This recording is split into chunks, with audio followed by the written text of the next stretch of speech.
Essa é a primeira aula a respeito de análise de circuitos elétricos. Nessa aula nós vamos analisar alguns conceitos lá da física de eletricidade que são importantes para a gente entender alguns padrões utilizados quando da análise de circuitos e quando da implementação de alguns métodos que serão estudados. Ao longo do nosso curso, nós vamos entender como alguns componentes eles funcionam ou operam num circuito elétrico. Em circuitos elétricos, inicialmente o nosso foco vão ser resistores, indutores e capacitores, fontes de energia elétrica, podem ser fontes de tensão ou corrente, e nós vamos entender, como a gente pode calcular alguns parâmetros relevantes, quando da análise de circuitos elétricos. Esses parâmetros podem ser tanto corrente quanto diferença de potencial elétrico, a tensão sobre determinados componentes ou a tensão entre partes do nosso circuito, como ocorrem, como a gente pode interpretar as transferências de energia entre os vários componentes, e também, como a gente pode avaliar a taxa com a qual a energia está sendo produzida, fornecida no nosso circuito, ou a taxa com a qual ela está sendo consumida no nosso circuito, em que a gente tem essa análise através de um parâmetro, de uma grandeza denominada potência.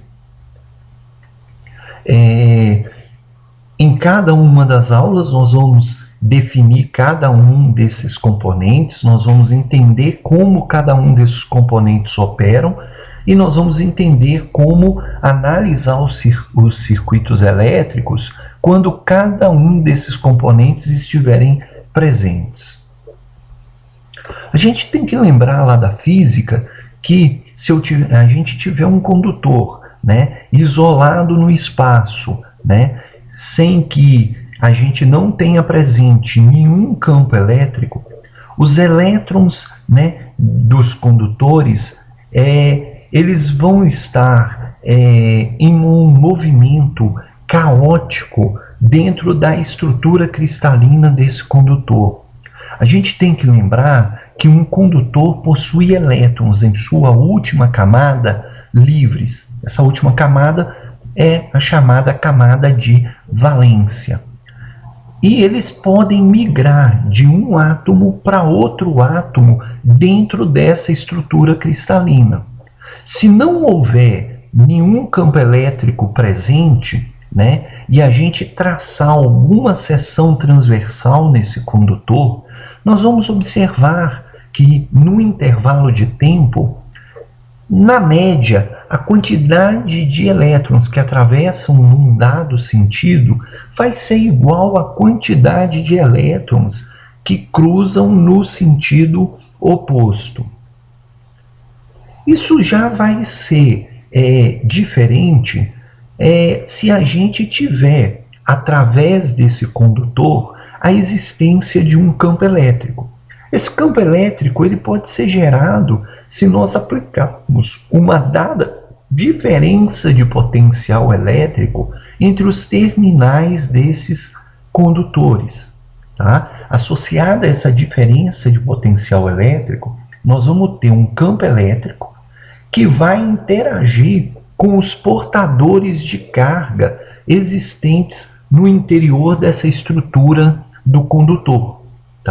Vai aparecer uma força de natureza elétrica que vai atuar sobre esses portadores de carga, de forma a produzir um movimento, segundo a orientação, indicada pelo campo elétrico e a natureza, o sinal dessas cargas elétricas. Por exemplo, se nesse material condutor os portadores de carga forem positivos, esses portadores de carga tendem a se movimentar segundo a orientação desse campo elétrico.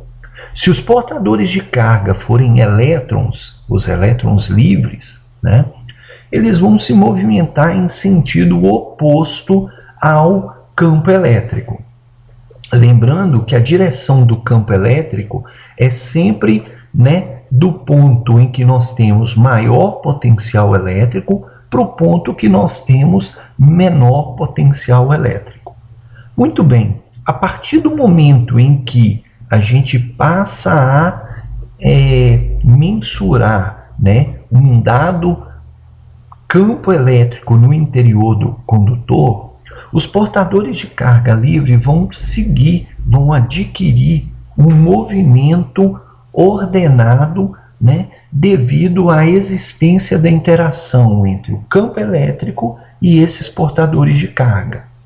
Então, se a gente definir aquela mesma seção transversal no condutor, nós vamos observar agora um fluxo de portadores de carga mais numa direção do que na outra. Então, esse movimento ordenado de cargas elétricas é o que a gente denomina corrente elétrica. Muito bem, como que a gente pode calcular a corrente elétrica? Bem, a gente tem duas possibilidades que na verdade são uma só, tá? Bem, a corrente elétrica ela é definida como a taxa de variação de carga em função do tempo. Vamos tentar entender isso aqui. De novo, nós vamos usar a nossa seção transversal, tá? Se eu observar que a quantidade de carga por unidade de tempo que atravessa a seção é constante, tá? O fluxo das cargas ele é constante. Então a gente vai entender que a corrente é constante, e aí, para a gente calcular a corrente, basta a gente ver quanto de carga atravessa a nossa seção num intervalo de tempo. A corrente vai ser essa quantidade de carga dividido pelo intervalo de tempo. Então, corrente, a unidade vai ser Coulomb por segundo, que recebe o nome especial de ampere. Muito bem. Agora, se a quantidade de carga que atravessa a seção desse condutor variar com o tempo, então a gente só pode calcular a corrente pela taxa de variação de carga em função do tempo, ou corrente é a derivada da carga em função do tempo, ou como varia a quantidade de carga através dessa seção, a quantidade de carga que atravessa essa seção por unidade de tempo. Um outro ponto é importante a gente destacar, tá? Que é o chamado princípio de conservação de carga. Isso quer dizer o quê? Se a gente tomar um dado condutor elétrico, tá? No interior desse condutor, a gente não tem como fazer aparecer ou sumir carga do nada, tá? Na prática, isso vai estar associado com, né, o fato de que sempre a quantidade de carga que entra por um lado do condutor obrigatoriamente tem que ser igual à quantidade de carga que sai do outro lado, independente de variações nas dimensões transversais desse condutor. É mais ou menos o que acontece numa tubulação de água, né? A quantidade de água que entra de um lado do tubo tem que ser a quantidade de água que sai do outro lado, tá? Então, esse é o chamado princípio de conservação de carga quando a gente está analisando cargas elétricas fluindo através de um condutor. E isso, né, vai estar diretamente associado à nossa definição que a corrente que flui, né, em várias seções através de um condutor sempre vai ser a mesma, tá? Então, se a gente congelar esse condutor percorrido por cargas elétricas, né, num tempo específico, tá? E a gente olhar a quantidade de carga que atravessa várias seções transversais de áreas diferentes desse condutor, né? Em todos eles nós vamos ter a mesma quantidade de carga atravessando essas seções. Ou seja, em qualquer ponto, em qualquer seção do nosso condutor, a quantidade de corrente que entra é a quantidade de corrente que sai dessa seção. Tá? Corrente elétrica, conforme a gente já mencionou, é um movimento ordenado de cargas elétricas. Tá? Quando a gente promove esse movimento através de um caminho fechado, a gente tem o que a gente denomina circuito elétrico. Um circuito elétrico é uma forma em que basicamente nós estruturamos para podermos transferir energia de determinados componentes do circuito para outro. Então, um circuito é um caminho fechado criado para a gente transferir energia elétrica. Tá? Conforme nós falamos, a corrente que atravessa qualquer seção do condutor sempre vai ser constante, a mesma, tá? Num dado instante de tempo. Tá? É o que a gente chama de princípio de conservação da carga. E esse princípio nós vamos utilizar para poder estruturar e implementar alguns métodos de análise de circuitos elétricos. Tá? Se a gente pegar, né, e voltar lá na física, a gente sabe que se a gente tiver um campo elétrico no interior de um condutor, né, assumindo condutores metálicos em que os portadores de carga são elétrons livres, o que vai acontecer? Nós vamos ter uma força de natureza elétrica atuando sobre os elétrons, né? E teoricamente eles teriam que ganhar aceleração.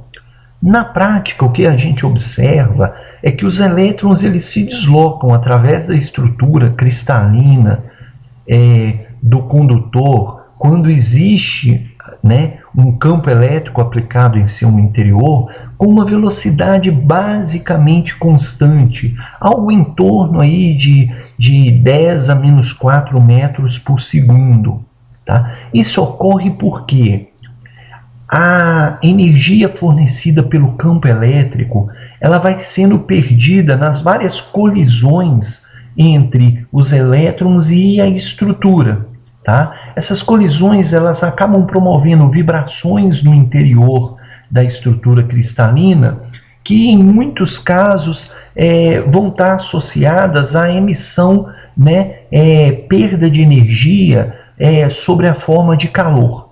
Né? Quando a gente analisa, por exemplo, um resistor, né, é o que a gente fala de perda por efeito Joule ou perda por aquecimento, que é a transferência, né, de energia na forma de calor gerada por essas colisões e vibrações da estrutura cristalina para o mundo exterior, né, para o ambiente no entorno daquele condutor ou resistor percorrido por corrente elétrica.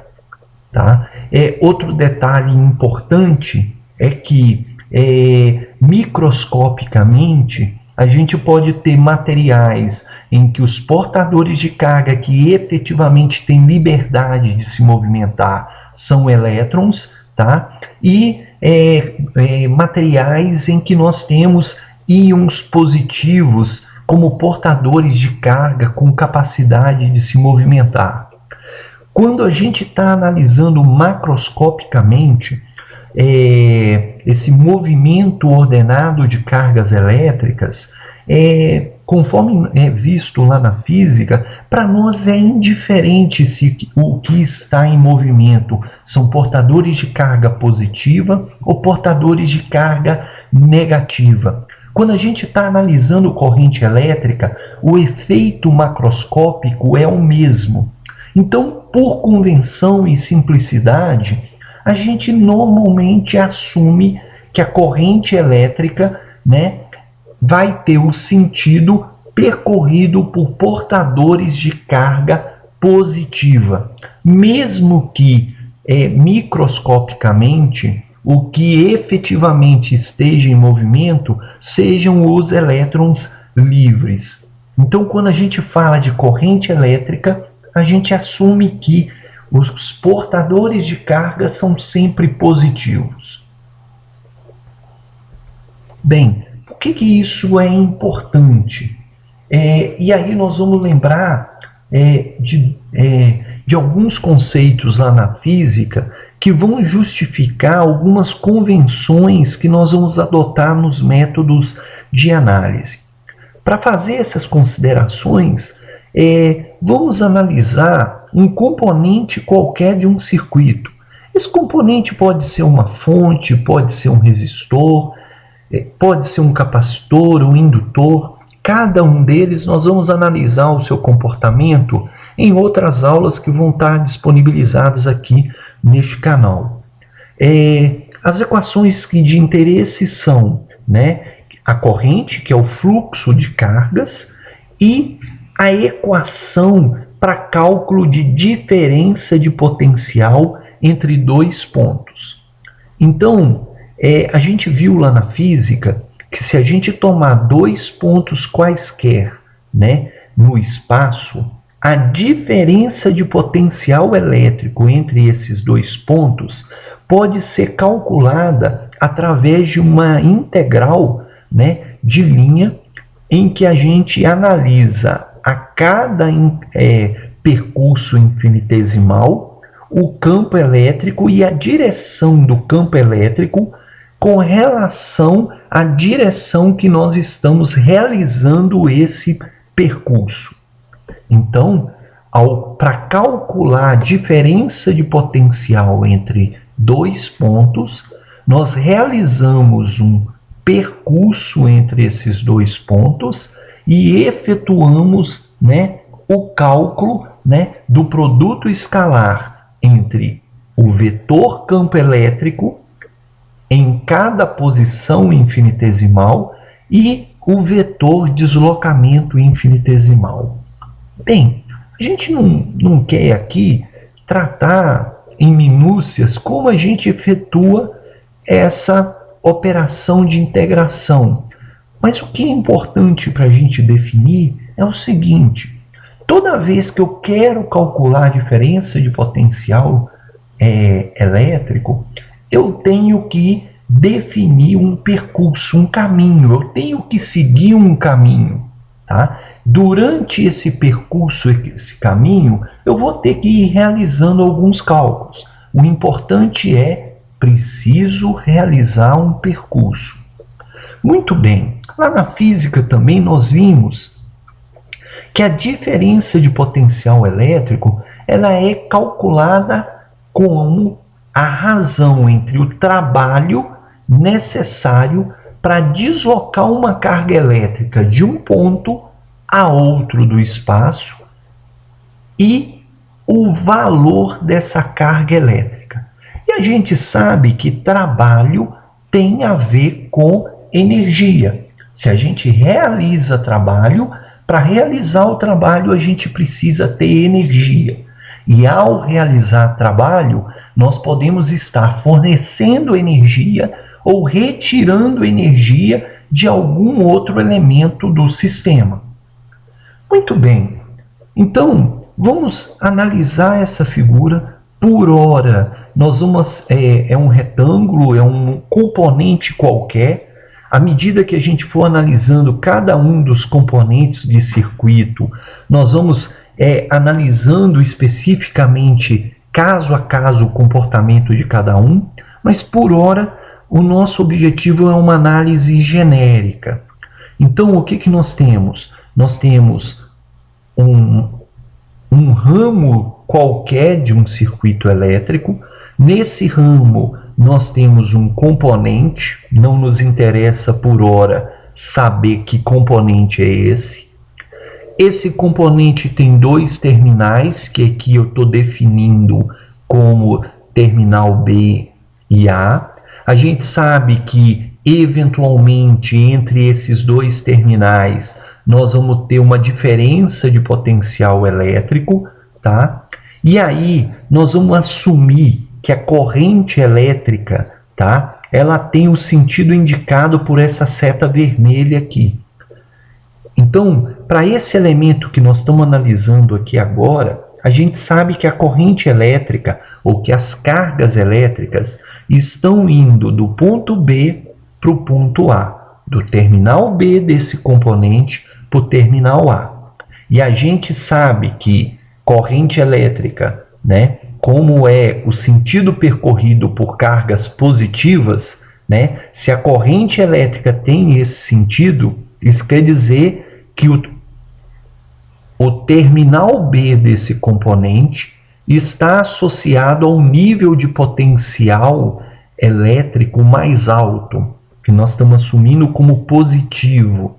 E o terminal A vai estar do lado, né, da região, né, em que nós temos o potencial elétrico mais baixo. A gente sabe que corrente elétrica sempre flui do terminal mais alto para o terminal mais baixo. Muito bem, a gente sabe que, né, se a corrente elétrica tem essa direção, os portadores de carga são positivos, porque nós estamos falando de corrente elétrica, obrigatoriamente nós estamos assumindo o campo elétrico como com essa direção, ou seja, o mesmo sentido da corrente elétrica. Muito bem, então corrente elétrica é portador de carga positiva. Vamos assumir que nós temos uma carga positiva nesse terminal B aqui. Se eu tiver que realizar trabalho para levar ele de B para A, no sentido de B para A, para calcular a diferença de potencial, nós temos que definir um percurso. Nós vamos sair de uma posição em que o potencial é mais alto, ou o nível de energia é mais alto, para uma posição em que o potencial elétrico é mais baixo, menos energia. Ou seja, a nossa carga, num caminho de B para A, vai ter que perder energia. Muito bem, se a carga elétrica perde energia, essa energia vai ter que ser transferida para algum lugar. Porque a gente não pode simplesmente, pelo princípio de conservação de energia, a gente não pode, né, criar energia e nem consumir energia do nada. Então a energia vai estar sendo fornecida para o nosso componente no circuito. Ou seja, a nossa carga elétrica vai estar perdendo energia e ela vai estar sendo transferida, tá, para o elemento, né, do nosso circuito. Então, o nosso elemento, né, a nossa carga elétrica, ela vai perder energia. Então, nós vamos ter uma queda de potencial elétrico nos terminais deste componente. Lembrando que queda de potencial elétrico está associado com perda de energia. Muito bem. E se a gente estivesse fazendo um caminho contrário? Ou seja, se eu estivesse operando com essa integração aqui, levando a minha carga de A para B.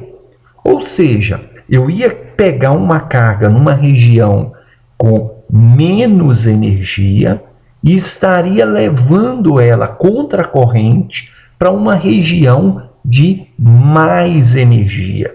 Então eu vou ter que fornecer energia para minha carga elétrica. Então, o que acontece? Se eu estou externamente fornecendo energia para a carga, beleza, ela vai receber energia de mim, vai poder ir de A para B contra a corrente. Agora, se eu não pudesse fornecer energia para essa carga, e mesmo assim ela estivesse indo de A para B, então o que ia acontecer? Quem estaria fornecendo energia para a carga seria o nosso elemento desconhecido aqui. Então, o que acontece? Toda vez que a gente tem uma carga elétrica, né, percorrendo o circuito na mesma direção da corrente, né, ela vai sempre sair de uma posição com mais energia para uma posição de menos energia. Ou seja, ela vai transferir energia para o componente do circuito. Se eu estiver percorrendo um caminho em sentido oposto à corrente elétrica, esse componente vai ter que agir como fonte. Ele vai ter que fornecer energia da carga para que ela saia de uma posição menos energética para uma posição mais energética, tá? Ou seja, ela estaria tendo um aumento de potencial elétrico, ou a gente teria uma diferença de potencial positiva nos terminais desse componente. Muito bem, nós vamos ver, à medida que a gente for analisando fontes, resistores, capacitores, indutores no circuito, que a análise para saber se o elemento está fornecendo ou retirando energia vai seguir sempre esse raciocínio. Por isso que é importante nesse momento a gente lembrar, né, que algumas convenções que a gente vai utilizar, elas têm fundamentação lá na física, né, lá na eletricidade, né, que a gente estudou anteriormente. Tá? Lembrando, né, nós temos um circuito elétrico, né, se a gente usar os condutores, né, normalmente utilizados, né, alumínio, cobre, por exemplo, os portadores de carga são elétrons, tá? Os elétrons, eles sempre vão seguir uma orientação oposta ao campo elétrico, tá? Então, se a gente analisar esse circuito aqui, nós temos uma fonte, que pode ser, por exemplo, uma pilha, né? Em que, numa pilha, o que a gente tem? A gente utiliza a energia química, né, no interior dela, para sempre ter excesso de elétrons em um dos seus lados. Ou seja, nós vamos sempre ter elétrons, né, de um lado, porque lá dentro, né, por meio de reações químicas, nós vamos estar efetuando esse deslocamento de elétrons no interior da pilha. Então, a placa negativa de uma pilha sempre vai ter excesso de elétrons, porque lá no seu interior estará sendo realizado o trabalho para que a gente sempre tenha esse excesso de elétrons naquele terminal que a gente chama de negativo. Por outro lado, o outro terminal, o terminal positivo, ele é positivo porque a gente sempre vai ter falta de elétrons. Então, o que acontece? Sempre que a gente conectar com um condutor terminal positivo de uma pilha, ou de uma bateria, ou de uma fonte, né, com o terminal negativo, os elétrons vão ser atraídos pelo terminal positivo, ou seja, nós vamos fechar um circuito e os elétrons vão, né, sair do terminal negativo, onde nós temos excesso de elétrons, e vão migrar para o terminal positivo, onde nós temos falta de elétrons, tá? Quimicamente, nós vamos ter elétrons sendo arrancados dessa placa positiva e transferidos para a placa negativa, utilizando a energia química dentro da nossa pilha, tá? Então, o fluxo de elétrons sempre vai ser do terminal negativo para o positivo. A corrente elétrica sempre vai ter, nesses casos, o sentido oposto. Corrente elétrica é o sentido que cargas positivas percorreriam. Uma carga positiva, né, ela vai ser repelida por outras cargas positivas e atraídas pela negativa. Então, nesse nosso circuito, né, a corrente elétrica ela vai ocorrer em sentido oposto ao fluxo real dos elétrons. Bem, o que acontece na lâmpada? Tá? Ou seja, a energia fornecida para os elétrons, para as cargas, né, lá na fonte, ela vai sendo perdida através de colisões através do condutor. Então, o elétron recebe energia, vai perdendo essa energia ao longo da trajetória dos condutores e componentes no circuito, até chegar no terminal positivo. Muito bem. O que acontece na lâmpada? A lâmpada é um elemento do nosso circuito em que, né, nós temos perda de calor na faixa de luz visível. Então, a energia perdida por calor, né, por radiação, por vibração, né, dos choques de elétrons na estrutura cristalina, ela vai sendo, né, produzindo efeitos na faixa de luz visível e a gente acaba, né, percebendo com os olhos, né, essa emissão, né, de energia, né, transferida da fonte para a lâmpada, né, no nosso circuito elétrico.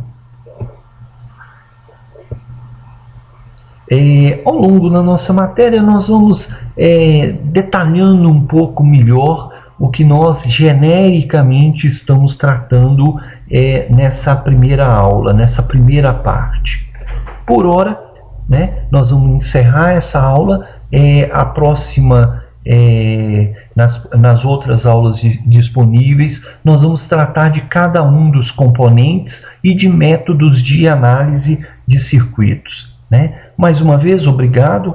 Qualquer dúvida, qualquer observação sempre é bem-vinda para a gente tentar melhorar a qualidade desse material.